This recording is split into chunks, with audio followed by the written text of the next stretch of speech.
What's up guys? Sa video na to, mag-unbox tayo ng bike toolset. Kaya kung interesado kayo, panoorin nyo yung buong video na to. Intro! Guys, ayun, bumili ako ng bike toolset sa Shopee. Iwan ko yung link sa description sa baba kung interesado kayo. Bakit ako bumili nito? Kasi mahilig ako magkalikot ng bike. Ayan, lagi kong kinakalikot yung bike ko. Tapos, hindi ko magalaw yung mga ibang parts tulad ng mga cassette, di ko matanggal, yung mga crank, di ko mapalitan. Kaya ayun, bumili na ako nito para makalikot ko na yung mga yun. Kasi puro tune up lang yung ginagawa ko. So ito na! So, isa-isayin natin yung mga laman niya. Yan, medyo mabigat siya. Yes. Ito yung bubble wrap. Tapos ito. Ayan. 44 daw siya. So, buksan na natin siya. Handa na ba sa'yo? Uy, baka malaglag. Malaglag na siya. Paano ba ito? Dapat... Ito. Ay! Ayan, nabuksan na na. Ito siya. Meron siyang silicone na cover. So, isa-isayin natin. Meron tayong napakalaking 36 to 40, tapos 30 to 32. May range ulit tayo, 16, 18, 14, 16. Meron tayong, hindi ko lang yung tawag dito eh. Pag walang missing link yung ano. Ito yung pangtanggal nung chain para maputol mo siya. Kung di ako nagkakamali. Ito. Meron tayong patch kit. Para sa ng patch kit. Para pag nabutasan yung inner tube mo. Easy fix. Di mo na kailangan putang. Vulcanization. Medyo hindi ko pa sure kung ano nagagawa nila. Pero ito ata yung sa ano. Para matanggal yung cassette. Bale, ito, isushoot mo dun. May pagsushootan. Iikot mo. Okay. Tapos, kung meron tayong neto para sa cassette, meron din tayo para sa crank. Ito. Ganon din siya, isushoot mo to. Itong part, isushoot. Tapos, ito yung iikot ng wrench. Okay. Ito, hindi ko alam to, guys. Hindi ko pa alam. Hindi ko pa kilala lahat eh. Okay, meron tayong Phillips screwdriver. Meron tayong... Hindi ko rin alam kung ano to. Guys, ano to? Comment nyo nga rin sa baba. Hindi ko alam kung ano to eh. Search ko after mag-unbox mo.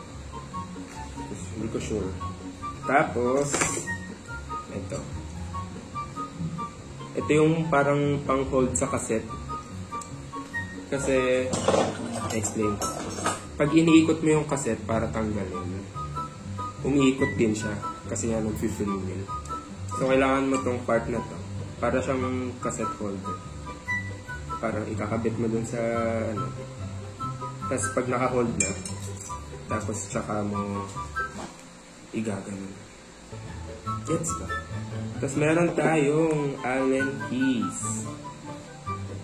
Ito, pinaka-importante rin to. Maraming maitutulong to. Medyo ano nga lang siya. Ayan, may kalawang. May kalawang siya. Allen. Tapos, hindi pa doon nagtatapos ang wrench. May wrench na naman tayo. 16-15. 17-15.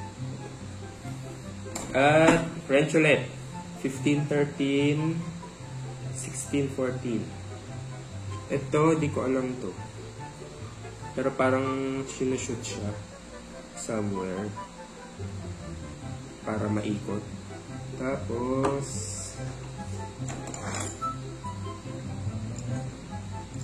ito. Hindi ko sure kung ano to.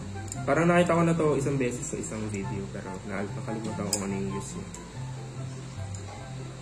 Okay, next. Ito. Sa ano to, ang alam ko sa crank, isi-shoot kasi meron yung dalawang butas. Shoot mo ng ganun, tas okay, hindi ko alam yung mga tawag sa tools na. Wrench ulit. 8, 10, tapos, ito. Pag magtatanggal to ng crank, kasama to. Bali ang ginagawa dito, isushoot mo muna to. Ayan, may thread siya. Pag na-shoot na, iikot to. Ayun, para matulak. May itulak siya. Para matanggal yung crank. Yung crank arm. Tapos, ito, kailangan dito. Yung pang hold sa tires. Pag tatanggalin mo siya. Bali, ito yung sa tire. Tapos ito, para mag-hold siya sa ano. Sa... Basta yung... Ano ba yun? Spokes! Para sa spokes. Sa spokes. Tapos, ito. Siyempre, ito yung adjustable wrench. Yan. Wala, di ko na alam kung ano ibabalik. Titignan ko na lang sa picture. Tapos may ganito rin siya. Feeling ko, ito, yung kanina, feeling ko, ito,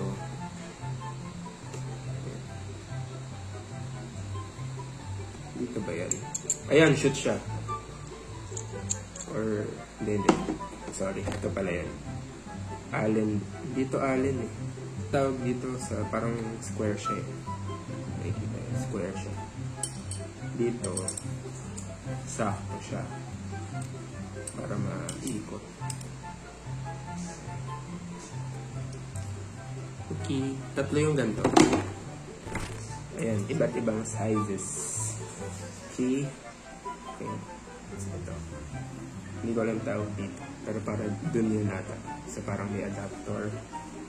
Tapos, ito parang mga screw head siya na iba-iba.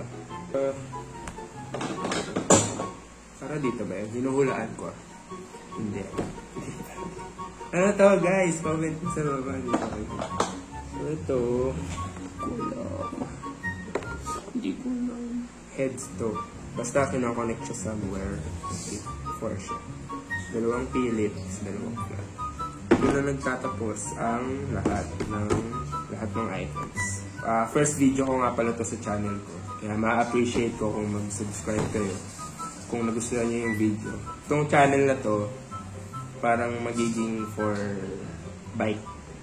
Sa pagbabike ko. Hobby ko kasi yung pagbabike. So, ayun. Sana supportahan niyo yung channel ko. Tapos, comment kayo sa mga nangyari. Kung mga tanong kayo, kung gusto kayong ituro sa akin, comment kayo sa baba. So, yun lang naman. Thank you for watching.